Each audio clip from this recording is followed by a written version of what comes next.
Hey everybody, my name is Tiffany and I am the founder of tiffany.empowers, and I'm here today just to talk about depression. As a licensed master social worker, I find it important that we just break it down. A few weeks ago, I was in a depressive state. I was feeling hopeless. I was feeling blue. I was feeling everything that you could think of. And I realized, oh my, the therapist needs a therapist. And so I couldn't reach out to any of my friends, not because they weren't available or because they didn't want to talk to me. It was just that I was feeling bad about it and I was feeling ashamed about how I was feeling. But I realized I need to talk about it. I need to let my family know how I'm feeling, and I need to work the process that I ask all my other clients and individuals that I work with to do the work. And so I had to do the work. And so I'm here today just to share with you that depression is real. It can affect anyone, and it does. It does not discriminate, and we're going to talk about it. So let's get into it.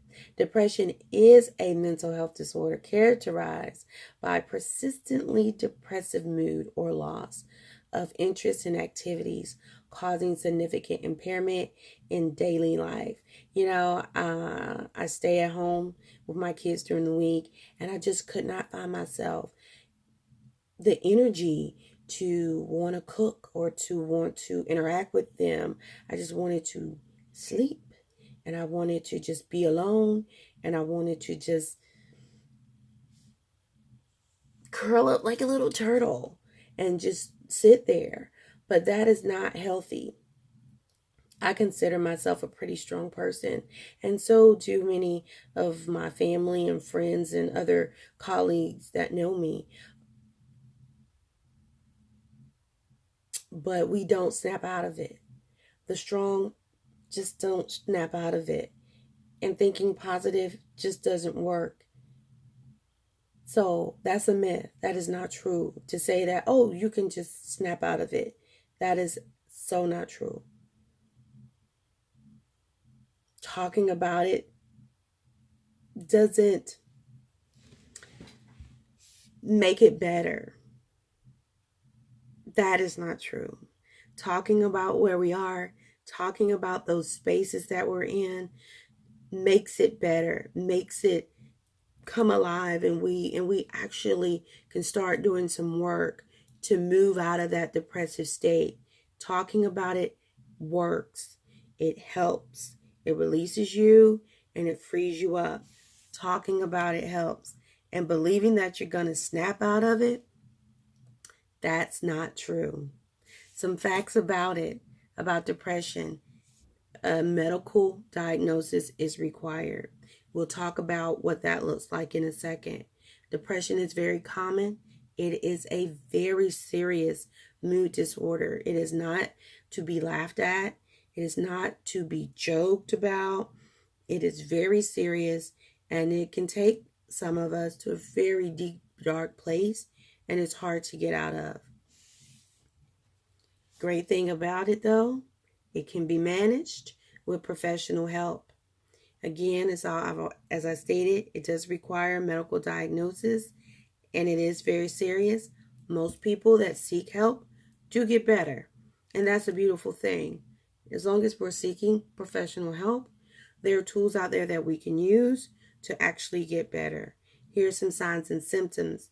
If you feel like I felt really bad. I felt really, really bad, and I felt like I was a bad mom because I couldn't, do my daily task, and the kitchen wasn't clean, and whatever else I was feeling.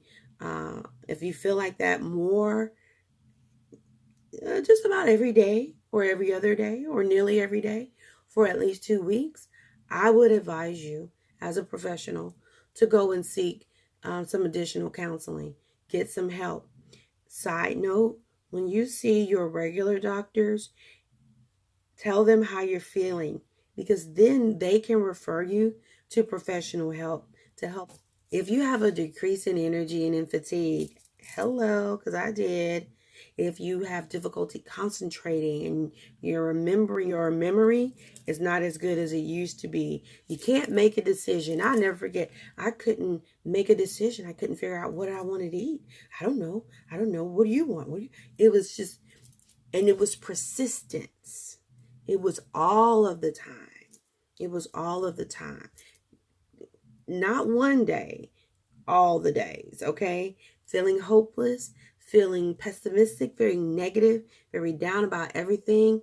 These are signs. These are clear signs. Persistent sadness. Nothing's right. I'm not happy. I can't be happy. Nothing can make me happy. Those are signs. Please seek help. Don't suffer in silence. Don't suffer in silence. If my people of color, we're going to take it a little step further, because we have some things that we experience as far as depression will go, but we physically may show symptoms. Our body tells us that we aren't doing well, i.e., we may sleep excessively, okay? We may overeat. Okay, we may become a little bit more aggressive than we typically are. So we not only need to pay attention to decreased energy, not being able to concentrate, feeling of hopelessness, persistent sadness, plus my blood pressure may be up, I may be overeating, I may be a little bit more aggressive than I usually am. I might need to go in and check with my doctor, or to see if I need to go seek additional help. So keep all of that in mind when you're thinking about depression. Talk about different forms. I'm only going to cover 4 because these were the 4 that stuck out to me. We have persistent depressive disorder. These are severe. They last for at least 2 years. So that's pretty severe.